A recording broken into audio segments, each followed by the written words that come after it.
پردے کا 10 کلو آٹا چبا بھرا ہوا تھا، اٹھا کے دادی کو اٹھا دیا کہ آپ لے جائیں۔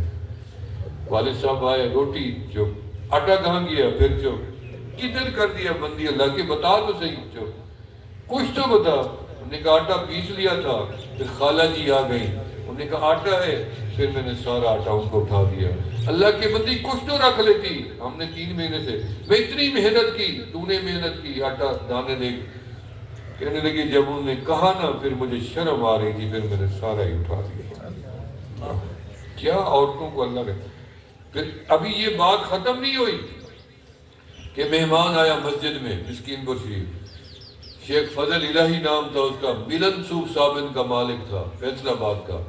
کہنے لگا حضرت کا غلام ہوں، روزے رکھنے آیا ہوں مسکین پور میں، میری 3 شرطیں مانو تو رہتا ہوں، نہیں تو جاتا ہوں۔ پہلی شرط یہ تولہ حفیم کا کھاؤں گا، چھوٹا گوشت 2 ٹائم کھاؤں گا، چائے بھی پیوں گا۔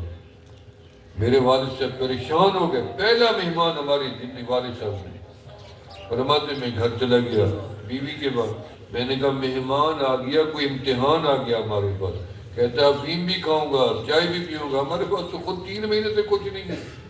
انہوں نے، والدہ میری بڑی سمجھدار تھی، 22 سال کی عمر میں بیچاری فوت ہو گئی۔ 22 سال کی عمر ہوتی ہے، حضرت ہاجرہ کی عمر 22 سال تھی جب ابراہیم علیہ السلام ان کو کعبے کے پاس چھوڑ گئے تھے، 22 سال عمر تھی، 2 مہینے کی اسماعیل علیہ السلام سے۔ اور آمنہ کی عمر جب دنیا سے وصال ہوا، ان کی عمر بھی 22 سال۔ میری والدہ نے غور کیا، تفکر کیا، پھر پوچھا یہ بتاؤ کہ وہ روزے رکھنے آیا ہے؟ میں کہا آیا تھا روزے رکھنے، رمضان تک صبح سے۔ میری والدہ نے کہا شرطیں منظور ہیں، منظور ہے، اسے جانے نہیں دینا، یہ جو کرے گا کرے گا، ہم روزہ رکھوائیں گے، اللہ ہمیں ثواب دے گا۔ نیت تو میرے والد سے مسکرا پڑے، بھی آئے گا کہاں سے، ہمارا تو ہے کچھ نہیں گھر میں۔ اللہ اکبر۔ میری والدہ نے اتنی جذبات میں آئی، دونوں کانوں میں ہاتھ ایسے مارا، سونے کی بالی ایسے کھینچ لی اور میرے والد صاحب کے آگے ڈال دی، لے جاؤ توڑوا دو، جو کہتا ہے لے آؤ، مہمان کو جانے نہیں دینا۔ میرے والد صاحب اس بات پہ روتے تھے، فرماتے ایسی عورت قسمت والے کو ملے گی جو مہمان کے لیے زیور اتار کے دے، شوہروں کو نہیں دیتی ہو۔ والد صاحب نے رات کو کھانا دیا، شرطیں منظور ہیں، صبح کو اس نے 300 روپیہ نکال دیا، انہوں نے کہا میں کوئی افیم نہیں کھاتا، میں نے تو آپ کا امتحان دیا ہے۔ 300 روپیہ اس زمانے کا، اور جاتے ہوئے کہہ گیا کہ یہ زمین بکے تو لے لینا، آج جہاں مسجد ہے، جہاں ادارہ ہے، یہ ساری 5 ایکڑ جگہ اس بیچارے نے لے کے دی جو آج وہاں آباد ہوئی ہے۔ بادشاہ نے کہا میں شہر میں رہتا ہوں، میرا نام یہ ہے، تعارف نہیں کرایا، میں بادشاہ ہوں، میری انگوٹھی رکھ لو، کبھی ضرورت پڑے لے آنا، میں تمہاری مدد کروں گا۔ کچھ عرصہ گزرا، کوئی مسئلہ ہوا، تقاضا ہوا، بیوی نے یاد کرایا شہر سے ایک بہو آیا تھا، انگوٹھی بھی دے گیا تھا، جاؤ شاید تمہاری مدد ہو جائے۔ تو چلا شہر میں، نام پوچھا، لوگوں نے کہا اللہ کے بندے وہ تو بادشاہ ہے، وہ ایسے تھوڑی ملے گا جس نام لیتا پھر رہے تو۔ انہوں نے کہا ٹھیک ہے، نہیں ملے گا، انگوٹھی تو ہے نا میرے پاس، یہ بھیجوں گا، ملے گا ملے گا، نہیں ملے گا چلا جاؤں گا۔ انگوٹھی اندر بھجوائی، اسے یاد آ گئی بات، اس نے کہا اسے اندر لے آؤ اور یہاں بٹھا دو پیچھے اور انتظار میں بیٹھے، میں آتا ہوں ملتا ہوں۔ آداب ہوتے ہیں، پروٹوکول ہوتے ہیں بادشاہوں کو شروع سے۔ بیچارہ بندہ بیٹھا رہا، گاؤں کا بندہ، گھنٹہ 2 گھنٹے کافی انتظار کے بعد تنگ آ گیا کہ بٹھا دیا، کوئی پوچھنے والا ہی نہیں، بالکونی تھی، پردہ تھا، سوچا دیکھوں تو صحیح پردے کے پیچھے کیا ہے۔ پردہ ایک طرف کیا، دیکھا کہ وہی بندہ سر سجدے میں رکھے پڑا ہے، مولا کے آگے رو، اللہ میری رعایا بھوکی نہ سوئے، اللہ میری رعایا دکھی نہ سوئے، یا اللہ جتنی میری رعایا میں بیمار ہے صبح سے یاتیاب ہو جائے، دعائیں مانگ، ختم ہی نہیں ہو رہی۔ سوچا دیکھا کہ میں تھوڑا سا تقاضا اس کے پاس لے آیا ہوں تاکہ یہ میری مدد کرے، اور یہ تو کسی اور سے پورے کروا رہے مسائل حل مانگ رہا ہے، وہیں سے واپس چلا گیا۔ بیوی نے کہا سناؤ بندہ ملا کیسا تھا؟ انہوں نے کہا نہیں کچھ بھی نہیں تھا، وہ ہم سے بھی زیادہ بھکاری تھا۔ انہوں نے کہا کیسے؟ انہوں نے کہا تم بھی وضو کرو میں بھی وضو کرتا ہوں، تو ادھر مصلی بچھا میں ادھر بچھاتا ہوں، وہ سجدہ دے کے اپنا پورا ملک کا نظام چلا سکتا ہے، ہم رب کے آگے سجدہ دے کے اپنا گھر کا نظام نہیں چلا سکتے۔ میرے آقا علیہ السلام نے فرمایا یا بنی اذا سألت فاسأل اللہ۔ سیدنا عبداللہ ابن مسعود رضی اللہ تعالیٰ عنہ کو آپ نے فرمایا یا بنی، جس کو آپ نے بنیہ کہہ دیا، پتر کہہ دیا، بیٹا کہہ دیا، اس صحابی کا کوئی مقام تو ہوگا۔ ہم انہی کے پیچھے ٹھہرے حنفی، سمجھ آ رہی ہے بات آپ کو؟ ہمارے قائد سروں کے تاج تو سارے صحابہ ہیں، لیکن روایات جو ہماری امام حنیفہ رحمۃ اللہ علیہ نے فقہ حنفی میں ڈالی ہیں، سیدنا عبداللہ ابن مسعود رضی اللہ عنہ فرمایا یا بنی اذا سألت فاسأل اللہ اذا استعنت فاستعن باللہ۔ جب بھی سوال کرنا ایک اللہ سے کرنا، اور جب بھی مدد مانگنا ایک اللہ سے مدد مانگنا۔ سبحان اللہ، اللہ اپنے در کا سوال ہی بنے، آمین کہنے۔ سیدنا موسیٰ علیہ السلام نے اللہ سے پوچھا اللہ میری کوئی ادا آپ کو پسند ہے؟ اور میں تو نبی اس کو بناتا ہوں جس کی ہر ادا پسند ہوتی ہے، بات یاد ہے نا؟ تو اللہ تعالیٰ نے فرمایا پھر کلیم جب تیری جوتی ٹوٹ جاتی ہے مجھ رب کو دکھاتا ہے اور کہتا ہے میرا مولا میرا مالک میرا جوتا ٹوٹ گیا، اس کا انتظام غیب سے فرما دیں۔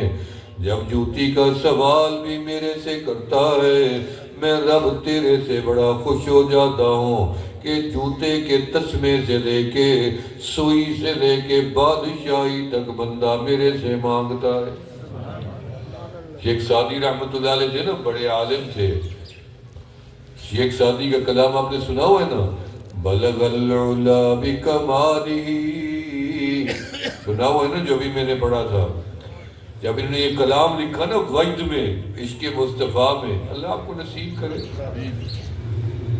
تو رات کو رسول اللہ صلی اللہ علیہ وسلم کا دیدار ہوا، مدینے والے آقا کا دیدار ہوا۔ کیا خوش نصیب لوگ ہوتے ہیں جن کو میرے آقا کا دیدار ہوتا ہے، اللہ ہمیں بھی نصیب کر دے، آمین۔ اور رات کو دیدار ہوا، کچہری لگی ہوئی ہے، میرے آقا کے یار موجود ہیں، یہ شیخ سعدی نے دیکھا، اور آپ نے فرمایا سعدی یہاں ٹھہرو، وہ جو قصیدہ لکھا ہے نا تو نے میری شان میں، وہی تو سناؤ۔ شیخ سعدی رحمت اللہ علیہ قصیدہ بارگاہ رسالت میں سنا رہے ہیں، فرمانے بلغ العلا بکمالہ کشف الدجا بجمالہ حسنت جمیع خصالہ۔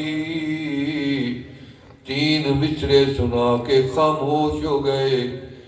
میرے آقا علیہ السلام نے فرمایا سعدی آگے، وہ کملی والا چوتھا مصرع آج تک بنا ہی نہیں ہے، تین مصرے بنے اسی کا ورد کرتا رہتا ہوں۔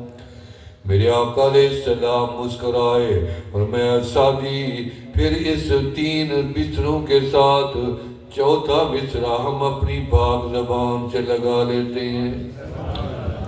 فرمایا صلو علیہ وآلہ۔ کیا شرف ہے، یہ شرف ہے اللہ کے بندے، یہ معمولی چیز نہیں ہے۔ اتنی بڑا عالم اور اتنی بڑا عاشق رسول، ساری زندگی پاؤں میں جوتا نہیں تھا، ننگے پیر پھرتا رہے۔ اللہ غربت دیکھیں، ننگے پاؤں۔ ایک دن اللہ سے کہا اللہ آپ کے خزانوں میں جوتے کا انتظام نہیں ہو سکتا، تیرے غیر سے سوال کروں۔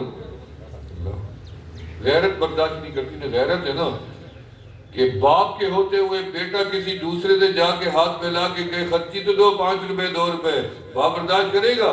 کہتا میں مزدوریاں تیرے لیے کرتا ہوں، رات دن دھکے تیرے لیے کھاتا ہوں، تو نے میری ناک کٹوا دی، اس سے روٹی جا کے مانگ کے کھا لی ہے، میری روٹی پکی کہاں جائے گی؟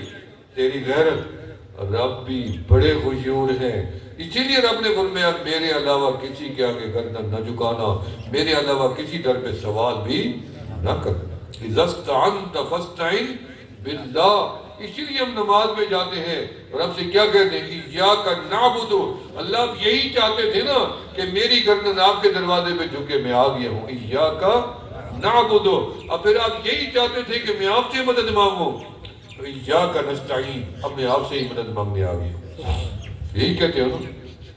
لیکن دکھ تو یہ ہے کہ ادھر کہہ دیتے ہیں، وہاں جا کے بھول جاتے ہیں کہ ابھی رب کو کہہ کے دعائیں اللہ تیرے سے مدد مانگے اور کسی سے نہیں مانگ، پھر جا کے ادھر ادھر بھٹکنے لگ جاتے ہیں۔ کچھ تو خیال کیا کرو کہ رب سے ابھی وعدہ کر کے گئے تھے، پھر جا کے دوسرے کی طرف چلے گئے۔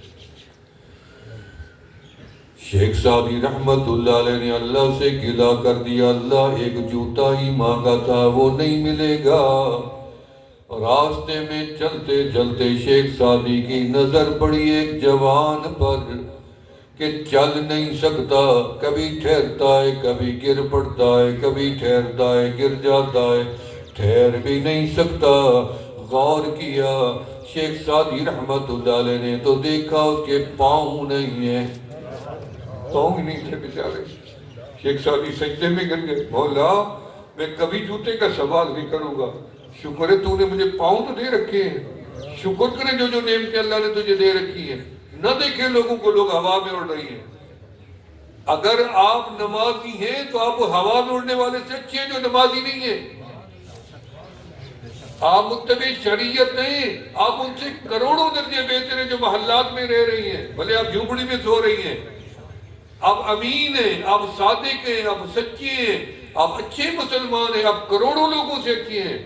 اپنے آپ کو کبھی کمتر نہ سمجھنا، مسلمان کبھی کمتر ہو ہی نہیں سکتا۔ مسلمان کی عظمت ساری روح زمین کے کافروں سے زیادہ ہے۔ ساری دنیا کے کافر مشرک ایک پلڑے میں ڈال دیں، اس امت کا ادنا مسلمان ایک پلڑے میں ڈال دیں، اس کی شان و مرتبہ پھر بھی زیادہ ہے۔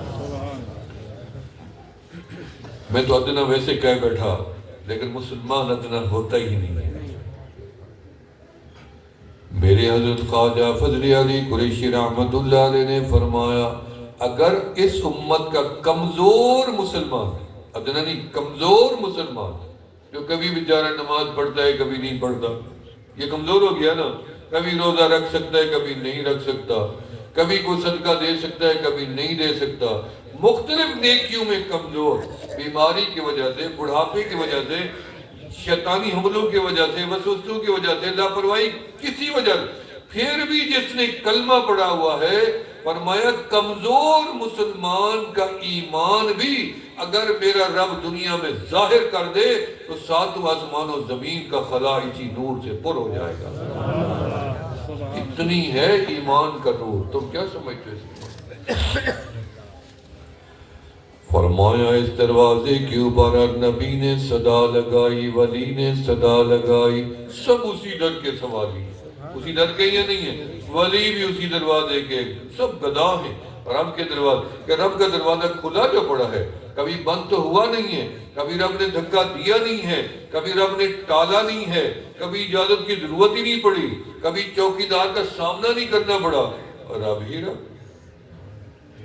حضرت لاہوری رحمت اللہ علیہ، مولانا مدنی لاہوری رحمت شیخ تفسیر والقرآن، امام الاولیاء ان کا لقب ہے، بڑے عظیم انسان گزرے ہیں، ہم سب کو سروں کا تاج سمجھتے ہیں اولیاء کو، بھلے ہم نقش بندی ہیں، وہ قادری تھے، چشتی تھے، وہ ہمارے پاس بھی یہ نعمت ہے۔ حضرت لاہوری رحمت اللہ علیہ ایک علاقے میں پروگرام پہ گئے تو رات ہو گئی، سواریاں تو تھی نہیں، ان کی عادت یہ تھی کہ وہ 2 دن جہاں پروگرام دیتے پہلے پہنچ جاتے تھے، 2 دن پہلے، اور کھانا اپنا ساتھ، فکر نہ کرو میں آ گیا ہوں، کہ ٹینشن ہو جائے کہ پیر صاحب آ گئے پتہ نہیں کیا کروں گا، انہوں نے کہا نہیں مصلی بھی اپنا ساتھ ہے اور کھانا بھی میرا ساتھ ہے، تو تم آرام سے رہو، تمہیں پریشانی ختم ہو گئی نا، میں 2 دن پہلے آ گیا ہوں۔ یہ اللہ والوں کے وعدے ہوتے ہیں۔ اب واپس چھوڑنے کے لیے نہیں کوئی مجھے چھوڑنا جائے، اکیلے ہی جا رہی، اب وہاں سے کچھ چھوڑنے لے، اگلی دفعہ پیر صاحب آپ کے بتائیں گے نہیں کہ مجھے تو گاڑی تک چھوڑنی نہیں ہے، اب تجربہ کر لینا، میری تو بات نہیں ہے، میں تو پیر ہوں نہیں، مجھے تو بڑے پھنسا گئے ہیں، ابھی میں نکلتے ہوئے دیر ہوگی، میرے پاس علماء آ گئے تھے ملنے، میں نے کہا کیا کریں، بڑے پھنسا گئے ہیں، پھنسے پڑے ہیں، جیسے ٹرین پٹڑی میں پھنس جاتی ہے نا جی، نہ ادھر مڑ سکتی ہے نہ ادھر، ہماری ٹرین جو ہے پھنسی پڑی ہے، ٹرین یہ پٹڑی کے اندر، اب یہ منزل پہ تو جائے گی، ادھر ادھر ہم موڑ نہیں سکتے ہیں۔ شکر ہے میرے اللہ کا، بس اللہ ہمیں منزل سے محروم نہ کر دے، آمین۔ آمین۔ کیا بات کر رہا تھا؟ فیض اللہ ہو رہا، ماشاءاللہ، شکر ہے ایک بندہ سن رہا میں نے، باقی تو سارے میرے چوارے بھی جلدی بنڈوں سے بن جاؤں جی، چوارے نہیں گزار ہے، سنت ہے، شکر کرو کہ نکاح ملا ہے، زنا سے بچیے، شکر ادا کرو اللہ کا۔ سب سے پہلا نکاح سیدنا آدم علیہ السلام کا ہوا ہے، کہاں ہوا ہے؟ جنت میں۔ اللہ رب العالمین نے آدم علیہ السلام کو جنت میں پیدا کیا، خلقتہ بیدی نفختہ من روحی، اللہ نے ہاتھوں سے پیدا کیا، جن کو ہاتھوں سے پیدا کیا جنت میں پیدا کیا، ان کو زمین پہ اتار دیا، اور جن کو زمین پہ پیدا کیا ان کو عرش بری پہ بلا دیا۔